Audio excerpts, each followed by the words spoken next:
Hi my dear students, welcome chemistry with Siddharth sir. और आज हम क्लास 10 के chapter 1 chemical reaction and equation के टॉपिक 2 का पार्ट 2 डिस्कस कर रहे हैं। पार्ट 1 में हमने डिस्कस की थी two types of reactions. Number 1 combination reaction, number 2 decomposition reaction. In this part we are going to discuss number 3 and number 4। Number 3 is displacement reaction and number 4 is double displacement reaction. Both reactions are very simple, but in these two types of reactions आपको एक सावधानी रखनी है, वो रखनी है कि valency का सही यूज करना है, तब हमको प्रोडक्ट सही मिलेगा। और मैं पहले दिन से आपको कह रहा हूं, वैलेंसी लर्न नहीं है तो आपको 10th क्लास की केमिस्ट्री में बहुत दिक्कत आने वाली है दोस्तों, बहुत प्रॉब्लम आएगी। आप कहोगे इतने सारे एग्जाम्पल्स हैं, लेकिन एग्जाम्पल्स नहीं, रिएक्शंस तो 5 तरह की है। रिएक्शन को समझो किस तरह से क्या हो रहा है और वैलेंसी लर्न है तो आप प्रोडक्ट एकदम करेक्ट लिखोगे। तो डिस्प्लेसमेंट रिएक्शन पे बात करते हैं दोस्तों। डिस्प्लेसमेंट का मतलब ही आप समझ रहे हैं, बहुत सिंपल है। ये आया, इसको हटाया, इसकी जगह आ गया, डिस्प्लेसमेंट। यहां पर क्या हो रहा है, what is the definition of displacement reaction, पहले उस पर बात कर लेते हैं। The reaction in which more reactive element displaces less reactive elements from its compound or its aqueous solution is known as displacement reaction, or we can say it is single displacement reaction or mono displacement reaction. अभी example में बताऊंगा। Reactivity series जो है वो बहुत important है आपके in this type of reaction, आपको लर्न करना है, जो कि अभी मैं आपको एग्जांपल्स के साथ साथ रिएक्टिविटी सीरीज भी बताऊंगा। रिएक्टिविटी सीरीज आपको याद है आप, और वैलेंसी आपको याद है, तो you can easily predict the product and you don't need to ratification of the reactions. तो आइए देखते हैं examples of displacement reactions. Notes के लिए जो ये हल्का सा एरो बना हुआ है इसको क्लिक करेंगे, और सब्सक्राइब के लिए इसको क्लिक करेंगे। जब उस हल्के से एरो को क्लिक करेंगे तो इस तरह से ओपन होगा, और इस ब्लू कलर वाले लिंक को क्लिक करते ही आपके नोट्स ओपन हो जाएंगे।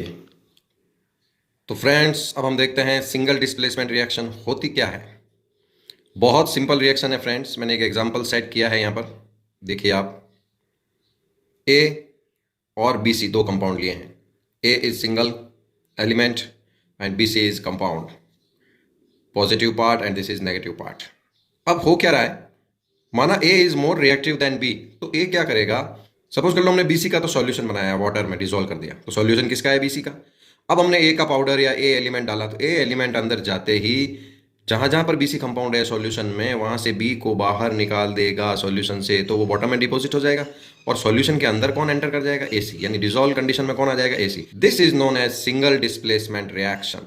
More reactive element displaces less reactive element from its compound or solution and form a new compound in dissolving phase and element in solid state, PPT, precipitate बोलते हैं इसको, नीचे deposit हो जाता है। देखो अब हम देखते हैं reactivity series. Potassium is more reactive than sodium, calcium, magnesium is more reactive to aluminum, this is decreasing order.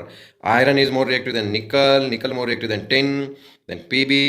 These all are more reactive than hydrogen, means they all can release hydrogen gas. But copper, mercury, Hg, this is Hg, silver, gold and platinum, they are less reactive than hydrogen. Platinum is the least reactive metal. In some cases we have some competition in least reactivity between gold and platinum, but we can say generally platinum is least reactive.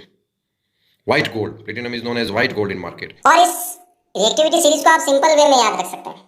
देखो, के ना सा मांगे आलू, Jennifer zinc ferrous, Jennifer नी सुने PBH कोई programme है, ऐसे ही बना लिया हम याद रखने के लिए। के नासा एक साथ याद हो जाएंगे, पोटेशियम, सोडियम, कैल्शियम। मांगे आलू, एल्यूमिनियम, मांगे आलू, जेनिफर नी सुने पीबीएच, पूरा याद हो जाएगा। जिंक, आयरन, निकल, टिन, लेड। क्यों हंगामा, एजी, एयू, पीटी, या पीटे? क्यों हंगामा हो रहा है? एजीएयू को पीटे तो क्यों हंगामा एजीएयू पीटी? तो यहाँ पर आप देख सकते हो magnesium, aluminium, zinc, iron, they all are more reactive than copper, mercury and silver. तो in most of the reactions we get these kind of examples. Zinc can displace copper, iron can displace copper, aluminum can displace copper, but they cannot displace these metals. जो अपर position में है वो lower position वाले को displace कर देगा. यहीं से आपको सारी रिएक्शंस याद हो जाए. मिला हमको, सॉरी, देखो first example Zn solid copper sulphate aqueous. Aqueous का मतलब बताता हूँ. कॉपर सल्फेट सॉल्ट लेकर वाटर में डिसॉल्व करके एक्वस सॉल्यूशन बना दिया और ब्लू कलर का सॉल्यूशन बनता, बहुत प्यारा ब्लू कलर आता है. जिंक का पाउडर लिया या जिंक फिलिंग्स ली, जो सॉलिड स्टेट में होगी. जिंक एटम है, एलिमेंट्री स्टेट में एलिमेंट है. जिंक जैसे ही सॉल्यूशन के अंदर जाएगा, ये एक्वस लिख दिया मतलब सॉल्यूशन में एंटर कर रहा है जिंक. जिंक जाकर सॉल्यूशन में जहां जहां कॉपर सल्फेट है वहां से कॉपर को डिस्प्लेस कर देगा. तो बेचारा कॉपर एलिमेंट्री स्टेट में आ गया और वो नीचे डिपॉजिट होने लगता है और सॉल्यूशन के अंदर कौन चला गया? ZnSO4. क्वेश्चन आता है कि ऐसा क्या करा जिंक ने कि बेचारा कॉपर को बाहर कर दिया और खुद सल्फेट के साथ में कंपाउंड में एंटर कर गया, सॉल्यूशन में एंटर कर गया. तो यहां पे थोड़ा सा आप समझोगे तो आपको लर्न करने में इजी रहेगा. यहां पे मोर रिएक्टिव मेटल का मतलब है जो मेटल इलेक्ट्रॉन रिलीज कर देता है वो मोर रिएक्टिव होता है और जिसको इलेक्ट्रॉन एक्सेप्ट करने पड़ते हैं वो लेस रिएक्टिव होता है. अभी हम 10th लेवल में इतना समझ सकते हैं. तो यहाँ पे जिंक ने 2 इलेक्ट्रॉन रिलीज करे. आपने 9th क्लास में पढ़ा, जब कोई इलेक्ट्रॉन रिलीज कर देता है तो उसके ऊपर पॉजिटिव चार्ज आ जाता है. तो 2 इलेक्ट्रॉन्स रिलीज करे तो zinc gets 2 plus positive charge. अब यहां पर देखना हो कि किस तरह से जिंक ने चालाकी से कॉपर को भगाया. क्योंकि देखो जब तक कॉपर के ऊपर +2 का चार्ज है वो -2 के साथ में चिपका हुआ रहेगा, कोई उसको अलग नहीं कर सकता. तो जिंक ने चालाकी करी, उसने 2 इलेक्ट्रॉन फेंके. आजा आजा आजा आजा कॉपर आजा, कॉपर आजा. तो कॉपर प्लस Cu2+ आयन बेचारा इन 2 इलेक्ट्रॉन के लालच में आ जाता है. दोनों इलेक्ट्रॉन गेन करता है और न्यूट्रल होके बाहर जाना पड़ता है, क्योंकि इसके साथ तो वही रह सकता है जिसके ऊपर पॉजिटिव चार्ज है. और उधर जिंक ने जैसे ही इलेक्ट्रॉन रिलीज करे जिंक के ऊपर पॉजिटिव चार्ज आ गया. तो ये दोनों तो मिल गए और क्या बना दिया? ZnSO4. +2 -2 कैंसिल, तो जिंक सल्फेट बना. और ये बेचारा +2 -2 0 चार्ज होने के कारण प्रेसिपिटेट हो गया. This is known as single displacement reaction.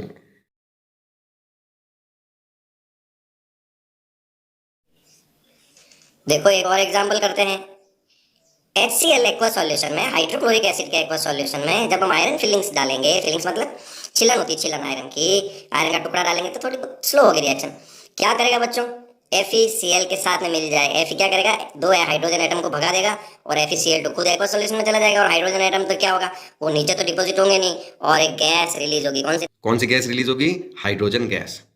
अब यहां पर Fe ने क्या चालाकी करी? रिएक्टिविटी सीरीज में हमने देखा Fe is more reactive then hydrogen.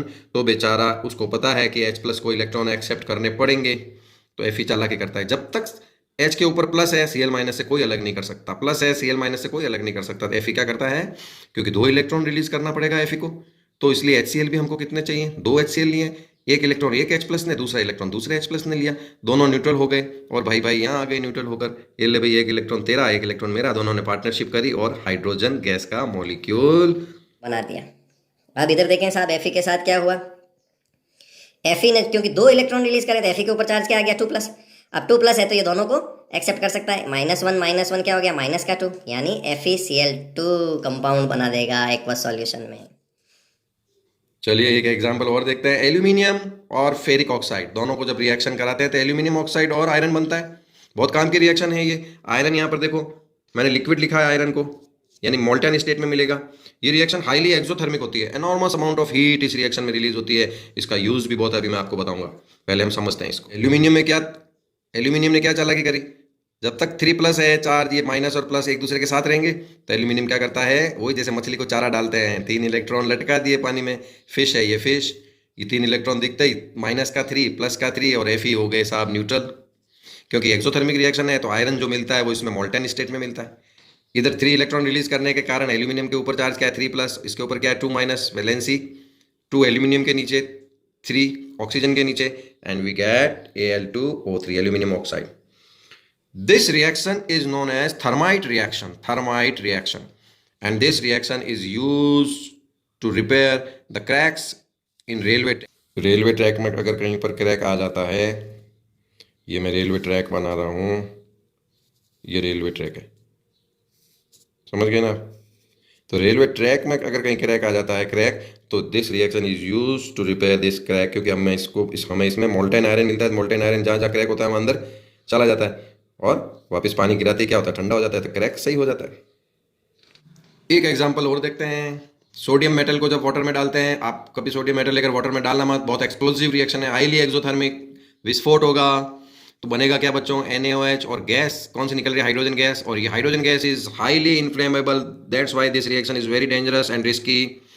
You can perform this reaction only in presence of your teacher और लैब असिस्टेंट. तो सोडियम यहाँ पे क्या चालाकी कर रहा है, सोडियम तो आपको पता है रिएक्टिविटी सीरीज में हायर पोजीशन पे आ रहा है, और हाइड्रोजन तो बेचारा बहुत नीचे आ रहा है. वाटर में कौन है, H+OH, राइट, क्योंकि हमको 2 हाइड्रोजन के एटम तो चाहिए ही चाहिए ना हाइड्रोजन गैस रिलीज करने के लिए. एक Na एक इलेक्ट्रॉन देगा, दूसरा Na दूसरा इलेक्ट्रॉन देगा, और बोथ Na किस में कन्वर्ट हो जाएंगे, Na+ में. H+ इलेक्ट्रॉन एक्सेप्ट करके ये रहा, न्यूट्रल है, हाइड्रोजन एटम बन गया. दूसरा H+ भी इस इलेक्ट्रॉन को एक्सेप्ट करके ये रहे साहब, और दोनों अपने अपने इलेक्ट्रॉन की पार्टनरशिप करके और हाइड्रोजन गैस बना लेते हैं. उधर यहाँ पर देखिए Na पर प्लस, OH- तो किसके साथ रहेगा भैया, जिसके ऊपर पॉजिटिव चार्ज है. पॉजिटिव चार्ज किसके ऊपर, Na के ऊपर, तो NaOH, and we get 2 molecules of NaOH. तो we need 2 sodium atom, we need 2 molecules of water, we get 2 molecules of NaOH, but 1 molecule of hydrogen gas. तो देखा बच्चों आपने डिस्प्लेसमेंट रिएक्शंस के एग्जांपल्स कितने इजी. अब हम बात करते हैं double displacement reaction. Double displacement reaction is just exchange of ions. What is definition of double displacement reactions? The reaction in which compounds react by exchanging of ions and form 2 new compounds is known as double displacement reaction. First compound का positive part second compound के negative part के साथ combine, first का negative then second का positive combine, and we get 2 new compounds. और मजे की बात है कि 2 कंपाउंड में से एक कंपाउंड इनसॉल्युबल होता है. Double displacement reaction generally solution के अंदर ही होती है, ऐसे ही नहीं कराते हम पाउडर डायरेक्ट मैच कराते. एक्वस सॉल्यूशन, जैसे लेड नाइट्रेट का एक्वस सॉल्यूशन बनाया, फिर पोटेशियम आयोडाइड का एक्वस सॉल्यूशन बनाया, फिर दोनों एक्वस सॉल्यूशन को मिक्स किया तो रिएक्शन होगी. आप लैब में परफॉर्म कर सकते हैं. It's very interesting practical. Both lead nitrate and Ki are colorless aqueous solutions, but when we mix both 2 solutions, immediately we get yellow color PPT just like turmeric, हल्दी, और आपको बहुत अच्छा लगता है ये एक्सपेरिमेंट करके. तो ये जो आपने देखा कि 2 कंपाउंड बनते हैं उसमें से एक कंपाउंड लेस सॉल्युबल हो जाता है, इनसॉल्युबल होके वो सॉल्यूशन से बाहर सॉलिड फॉर्म में टेस्ट ट्यूब के बॉटम में इस तरह से डिपॉजिट हो जाता है, और बाकी जो दूसरा कंपाउंड है वो सॉल्यूशन के अंदर ही रहता है. अब बात करते हैं डबल डिस्प्लेसमेंट रिएक्शन. कंपाउंड्स के बीच में जब एक्सचेंज ऑफ आयंस हो, और we can say compound reacts by exchanging of ions, is known as double displacement reaction. First aqueous solution, salt लिया है तो positive part negative part, positive आगे लिखते हैं इनऑर्गेनिक सॉल्ट में, नेगेटिव पीछे लिखते हैं. दूसरा सॉल्ट लिया, दोनों सॉल्ट को लिया भाई साहब, अब इसका पॉजिटिव इसके नेगेटिव के साथ में एक कंपाउंड बनाएगा फर्स्ट, इसका पॉजिटिव फर्स्ट वाले के नेगेटिव के साथ में कंपाउंड बनाएगा सेकेंड. दोनों में से जो भी लेस सॉल्युबल हो वो इनसॉल्युबल हो जाता है और बॉटम में डिपॉजिट हो जाता है, उसको बोलते हैं प्रेसिपिटेशन, पीपीटी आउट होना. So we can say this type of reaction, double displacement reaction, is also known as precipitation reaction. देखिए आप, वैलेंसी पार्ट आपका पक्का होना चाहिए. यहाँ पर silver nitrate aqueous solution and sodium chloride aqueous solution लिया मैंने, वैलेंसी ऊपर लगाई है, जरूरी नहीं आप रिएक्शन में लगाएं. देखो +1 -1 इजीली बन गया आपका AgCl, +1 -1 इजीली बन गया NaNO3। अब 2-4 बार देखेंगे, आप समझ जाएंगे, 1-2 और परफॉर्म करेंगे लैब में तो AgCl का व्हाइट पाउडर पीपीटी के रूप में टेस्ट ट्यूब के बॉटम में दिखेगा और सोडियम नाइट्रेट सॉल्यूशन में ही रहेगा। This is known as double displacement reaction. चलो एक और इंटरेस्टिंग एग्जांपल डिस्कस करते हैं। लेड नाइट्रेट का एक्वस सॉल्यूशन बनाते हैं जो कलरलेस होता है। पोटेशियम आयोडाइड का एक्वस सॉल्यूशन बनाते हैं, वो भी कलरलेस होता है। दोनों को अलग अलग टेस्ट ट्यूब में ले लिया और जब दोनों को मिक्स करा immediately we get yellow PPT और वो होती है PbI2 लेड आयोडाइड और सॉल्यूशन के अंदर कौन रहता है? Potassium nitrate. अब रिएक्शन वैलेंसी नहीं लर्न है, वो बच्चा क्या करेगा? वो तो क्या सोचेगा पॉजिटिव नेगेटिव तो पॉजिटिव और नेगेटिव आई को मिला देगा और PbI बना देगा। रॉन्ग हो जाएगी रिएक्शन।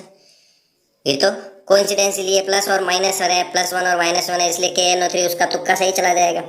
बट अगर आपको करेक्ट रिएक्शन लिखनी है तो we have to learn correct valency 2 + -1। अब आप समझ गए 2 प्लस को वापस -2 चाहिए तो -1 × 2 हम इसका मतलब हमको 2 KI चाहिए। वापस देखिए पोटेशियम क्या है +1, नाइट्रेट क्या है -1। यहाँ पर आयोडाइड को 2 से मल्टीप्लाई करने के कारण पोटेशियम भी आयन कितने हो गए 2 हो गए। तो वैसे ही एक पोटेशियम को 1 NO3 चाहिए तो 2 को कितने चाहिए? तो 2 NO3 है हमारे पास। अभी आप मैथ्स के हिसाब से देखो +2 और ये भी कितना हो गया -2 इस 2 के कारण। ये कितना है 2 × -1, ये भी कितना -2 और 2 × +1 ये भी कितना है +2। यहीं से आप बैलेंसिंग सीख सकते हो बाय चार्जिंग, अदरवाइज ये नीचे आएगी। Pb2 + NO3 -1 first, NO3 -1 second. Ki को भी हमने 2 से मल्टीप्लाई किया, K +1 I -1। अभी क्या हो रहा है +1 -1 एक KNO3 और इससे बना दूसरा KNO3 और Pb देखो 2 KNO3 बन गए और Pb+2 को 2 I- चाहिए तो क्या बनेगा PbI2। इस तरह से आप ऑपरेशन करते रहे, रिएक्शंस आपको याद हो जाएंगे। कलर जहाँ पर भी हो आप याद रखना बच्चों। एक और इम्पोर्टेंट रिएक्शन देखते हैं जिसे न्यूट्रलाइजेशन रिएक्शन भी कहते हैं, क्योंकि हम इसमें एक बेस ले रहे हैं एक एसिड ले रहे हैं। NaOH +- HCl +- बहुत सिंपल, पॉजिटिव नेगेटिव H+ और OH- क्या बन गया वाटर। Na+ और Cl- क्या बन गया NaCl। ये सॉल्यूशन में रहेगा एक्वस सॉल्यूशन में, यहाँ पर कोई प्रेसिपिटेट नहीं होगा, वाटर में ही NaCl है। अभी ये जो बना है इसको क्या बोलते हैं हम? टेबल सॉल्ट, जो हम खाने में सब्जी में डालते हैं। तो वही क्या रिएक्शन बेस + एसिड और we can say acid + base give us salt + water. तो this kind of reaction is known as neutralisation reaction, क्योंकि इसमें एसिड और बेस ने एक दूसरे को न्यूट्रल कर दिया और क्या बना दिया सॉल्ट। यहाँ पर ध्यान रखना बहुत सारी हीट भी रिलीज होती है। This reaction is also exothermic और वो जो हीट रिलीज होती है यहाँ पर इन दोनों के मिक्स होने से हीट रिलीज होती है, यानी ये भी ठंडा होगा ये भी ठंडा होगा, कूल होगा, दोनों टेस्ट ट्यूब में होंगे, लेकिन दोनों को जैसे आप मिक्स करोगे टेस्ट ट्यूब हॉट हो जाएगी। तो this is known as exothermic reaction और जो हीट रिलीज हो रही है उसको बोलते हैं न्यूट्रलाइजेशन हीट। एक और देख लीजिए AlCl3 और सोडियम हाइड्रोक्साइड लिया, एल्यूमिनियम वैलेंसी +3 -1, अमोनियम की +1 -1। अपने को पता है भैया +3 है तो -3 तो चाहिए ही चाहिए। तो हम इस OH को तो अकेले को तो 3 से मल्टीप्लाई कर नहीं सकते, तो हमने यहाँ पर क्या 3 का मल्टीप्लाई कर दिया। तो अमोनियम का भी काम हो गया, देखो 3 × +1 +3 3 × -1 -3 हो गए। तो NH4Cl क्या बना NH4Cl के कितने बने 3। एल्यूमिनियम को +3 अकेले के ऊपर +3 चार्ज है तो उसको हाइड्रोक्साइड के कितने आयन चाहिए 3 आयन चाहिए। तो aluminium OH whole thrice white PPT बनेगी, जिलेटिन व्हाइट पीपीटी बनेगी। 12th क्लास में भी ये रिएक्शन आपके बहुत काम आएगी प्रैक्टिकल करने में। देखो हुआ क्या है Al3+ OH -1 × 3 करना पड़ेगा इसको, तो क्या बन जाएगा Al का OH होल थ्राइस और NH4+1 × 3 और ये तो आपका × 3 था ही एल्यूमिनियम के अंदर, तो 3 कंपाउंड बन गए किसके NH4Cl के। इस तरह से रिएक्शन को लिखो, रिएक्शन का ऑपरेशन करो और उसको रटो मत स्पेलिंग की तरह जैसे इंग्लिश में करते हैं, वैसे नहीं करना है। यहाँ पर आपको रिएक्शंस को समझना है समझाना है, तब आपको मजा आएगा केमिस्ट्री में। एंड लर्न वैलेंसी, मैं फिर कह रहा हूँ वैलेंसी लर्न नहीं तो आपको बहुत बहुत परेशानी होने वाली है।